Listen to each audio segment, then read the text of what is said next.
Hey folks, welcome back to a Revisited Review with yours truly, Sam Healey, right here on the Dice Tower. Today we're going to revisit Realm of Sand. This is a game that I gave a review of a 7 out of 10 7 years ago. This is put out by Emperor S4, so I wanted to take a look at it again. I recently played it again, and so that kind of reinvigorated my desire to revisit my review. So hold on to your hats, let's get down to the table and take a look.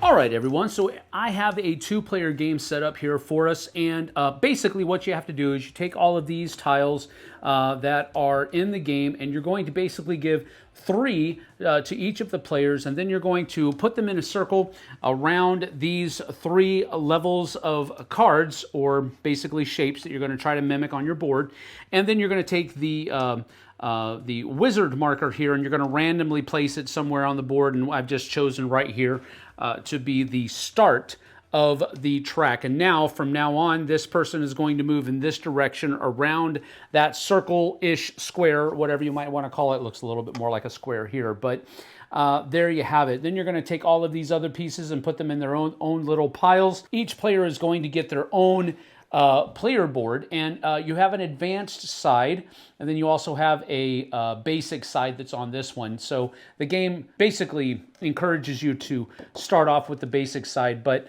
after you've played a couple of games, you can easily go over to this side, because basically all it's going to do at that point is it's going to give everybody their own little special ability. The other thing being that each of the players' starting area, the lighter color area here, is different on that other side. So take that for what it's worth. On your turn, you're basically going to be able to take one of 2 different actions that are available to you. The first one is taking one of the tiles that you have in your ready area and place them onto your board. When you do that, you have to place it in the lighter shaded area. Over the course of the game, after you have leveled up a little bit, which is a reward on some of the cards out here, you have to stay within those lighter areas. But if I've leveled up once, now I can, for example, I'd be able to place this right here if I wanted to, because this is one dark area, but then 2 light areas. But then if I wanted to, if I'm up to 2, I could do something like this, where now I've activated 2 darker areas and only 1, and so forth and so on. But generally speaking, at the beginning of the game, you have to put your piece inside that lighter colored area. So for example, let's say on my first turn, I do something like this right here, where I've placed this out. Now what I'm going to do is I'm going to take those pieces represented by that tile and place it out here on my board like so. Now I'm going to be able to choose to replace that one that I placed out here by one of the next 2. So in this particular case, I may want to take this one. And so I'm going to choose that, and then this takes the place. But let's say that I didn't want to take that one, I wanted to take this one. It would basically jump over, and then this would be placed at the end like so. On my opponent's turn, maybe they'll want to take this piece right here and place it like so.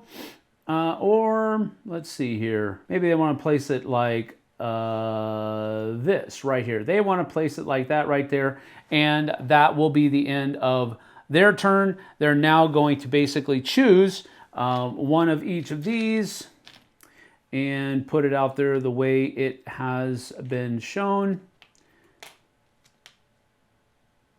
And now this one is going to be put away. They're going to choose which one they want over here. They're going to, wow, that's not a really great choice, but they're going to choose this one right here. This moves over, and that one gets placed at the end, and this becomes their new spot. All right, so that's the first choice of placing out a tile on your board. Now later on, as you look at these cards, the whole point of the game is to score the most stars. And stars are shown up here in the upper left-hand corner of the cards. Now, the game is triggered by the other right-hand corner of the cards where you have hourglass numbers. And so whomever builds 10 hourglass worth of buildings is going to trigger the end of the game. The round is finished so that everybody has the same number of turns, and then whoever has the most stars at the end of the game is going to be the winner. Now, so you have points in this corner, you have hourglasses in this corner. At the bottom of the cards, you have a little reward. And most of the things that are at the bottom of those, though, are the elemental spirit tokens that will be awarded to you. And what they can do is you can place them onto your board to help finish some of these patterns that are out here of up to 3. Now, when you use this turn, you can place and or move up to 3 elemental spirits onto your board. So let's just say that I had 2 elemental spirits available to me on my turn when it becomes my turn again. And so now I'm going to utilize that. I can do it up to 3 times. It doesn't have to be exactly 3. And so I'm going to use this one to basically go here and here. And that is going to allow me to finish this thing. So I will be able to go ahead and take this. The ones that I've used are taken off of the board like so. You keep elemental spirits once you've gained them. You don't lose them. And now I'm going to be scoring 2 points at the end of the game. And this is 1 out of 10 for stopping the game. But I also get to have these 2 at as new elemental spirits because that's my reward for having built this place in my thing. Since I used this space on my board, that means that charges up my special ability, and now I can use that. Then, at the end of my turn, another one is flipped over like so, and it is now my opponent's turn again. Like I said, that's going to continue to go back and forth until somebody has built 10 hourglass worth of buildings. We finish that round. Whoever has the most stars at the end of the game is the winner.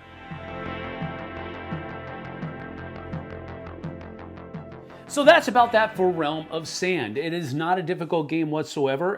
It has a lot of spatial organization. You have to be able to see the patterns on your board before you can actually start to build any of those cards. You have to be able to see what pieces you're going to need to get to in order to complete those, what pieces you already have that you can use to maybe start you down the path of completing some of those building cards. It's the kind of game that really engages that spatial organizational part of your brain. And I don't know what part of the brain that's located in, but this fires off that part of your brain in spades. It does a great job of exercising that part of your brain that sees patterns, that sees how you need to manipulate these different pieces in order to get those patterns onto your board.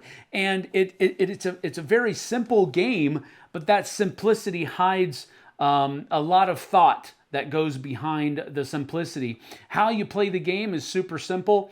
But I think in order to do well at it, it is going to take you a number of different plays to get it to the table and so that you can experience it and see what works and see how the mechanisms flow together. But with all that having been said, I think this is definitely a family weight game that a number of different ages will have fun playing. But let's get to my pros and cons, and we'll talk about those, and then we'll have my rating at the end.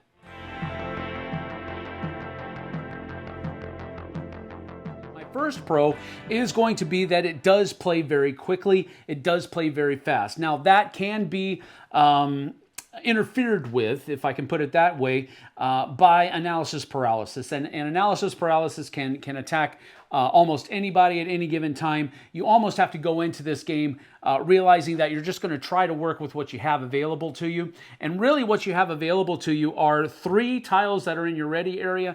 And beyond that, what you have, when you use one of them, you can choose one of the first of the next 2 from wherever that wizard is. And once you try to kind of wrap your head around that simple parameter, that you only really have 5 of those tiles that are on the board that you can really think about right now, that will help, I think, with some of the analysis paralysis. But if you go into the game just simply understanding, I'm just going to focus on those two things, it really can play very fast. But I do enjoy how quick of a game this is. It's really going to probably land around 30 to 45 minutes most of the time. When people take longer turns, it's going to go to maybe an hour. But again, that's not an incredible amount of time to spend playing a game. So I do like the brevity of the game in this particular instance. My second pro for the game is the tile placement aspect of it. Now, it is a little bit of a wonky part of it because you're not just placing a tile and then leaving it. You're placing the tile and then you're removing it and replacing it with other smaller tiles, which is a little wonky in my opinion. It does add a little bit of a fiddliness factor, a fiddle factor. Ooh, fiddle factor.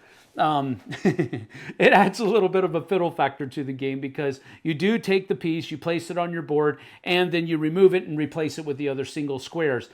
So there's that. It's a little fiddly, but I think it still works. And I really enjoy tile placement games. So it works for me, but I can see easily how it might become a little too fiddly for some people. So take that for what it's worth. It's a pro for me, might be a con for somebody else. My third pro is the fact that your choices of replacement tiles for the ones that you use change as the play goes around, and the tiles that you have used will eventually come back and you'll be able to use them again, maybe, or something to that effect. I like the fact that there is a recycling or a revolution of those tiles, and I like that mechanism of going around in a circle. It reminds me strongly of a newer game, and we'll talk about that in my my ratings part. Another pro for me is the timing mechanism of the game, and the timing mechanism is building 10 hourglasses worth of buildings. Now, not all of the buildings have hourglass symbols on them, so you can kind of focus on those, and you're not really pushing the game forward at all. So there is a little bit of a strategy there. But if you do that, you're also going to be scoring fewer points because most of the cards that don't have hourglass symbols on them, they are of the lower point fare. So you're not going to be scoring a lot of points, but you're also not moving the needle forward, as it were. Those higher star point value cards are the ones that are going to have higher hourglass symbols on them. So you're going to have to do a little bit of this and a little bit of that in order to do well. But I do like that timing mechanism because you can kind of keep track of who's built the most hourglasses and so forth and so on. So I do like the timing mechanism. I think it was ingeniously kind of baked into the mechanisms, and I like that. And finally, the last pro for me were the use of the elemental spirits because it kind of alleviates a lot of the pressure that I didn't get the actual piece that I needed in order to finish these buildings. Well, you need to just finish other buildings, get some of those elemental spirits underneath your belt, and then you're going to have to utilize those to help you finish some of those different buildings, patterns that you just weren't able to get the right tiles for. And I like that dichotomy of the game. Yes, you want to get the right tiles so that you can put the right colored single tiles onto your board, but having those elemental spirit tokens available to you makes that easier, and I like that a lot.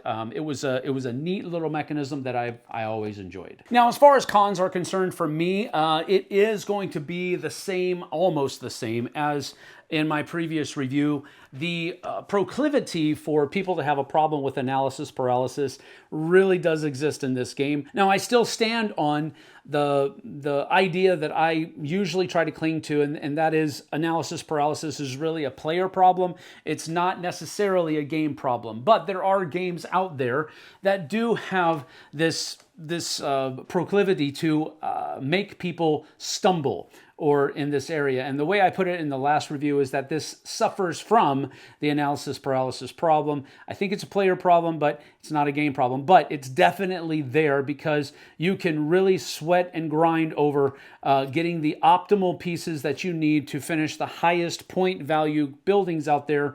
And I get that, and that's why this is a con.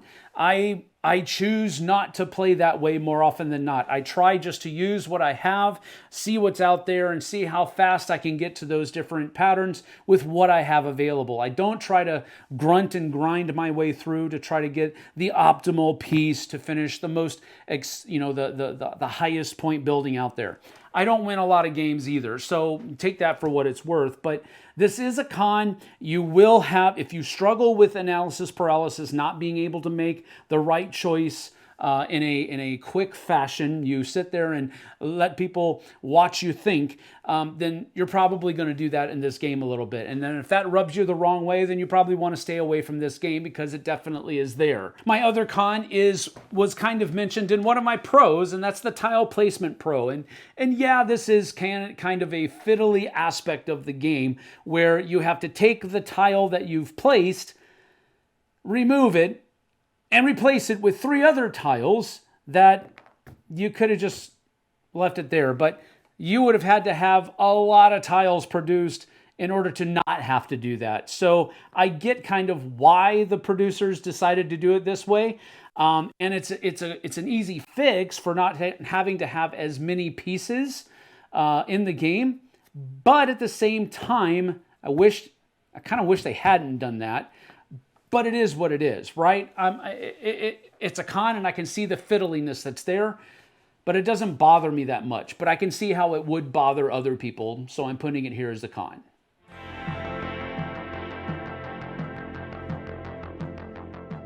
So all in all, I'm going to stay around the same area as my previous review. I put it as a 7 out of 10 7 years ago. And I'm pretty close to that, but I am going to lower it to a 6. And I'm lowering it to a 6, not because I think that this hasn't stood the test of time as well as I thought it did back then. I think it's still around a 6 or a 7, but it's a 6 for me because there is another game that does basically what it does, and that is this right here. Monolith basically does the same kind of thing that Realm of Sand does, but it does it in a 3D format. It still has that little track where you're moving around, but you have a little bit more control over that because you can move 1 to 3 spaces and choose the piece that you're going to add and all of that kind of stuff. So Monolith to me does a lot of the same things that Realm of Sand did, but it just does it a little bit better, and it does it a little bit cooler. So really, Monolith has kind of replaced Realm of Sand for me, but I'm not getting rid of Realm of Sand yet because I do enjoy it. I do like Emperor S4 as a company.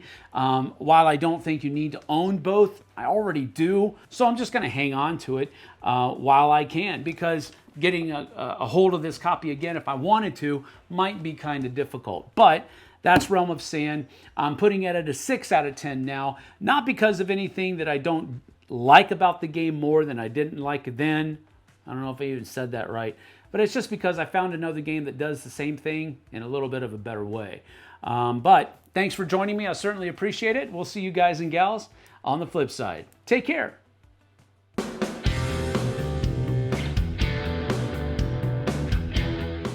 Hey everybody, thanks for watching this video. If you like this review or whatever you just watched, wasn't it amazing? Check out our channel, Dice Tower. We have all kinds of things. We review games, we do top 10s, we play games live. It's all about board games, but especially the people who play them. Check out Dice Tower YouTube channel.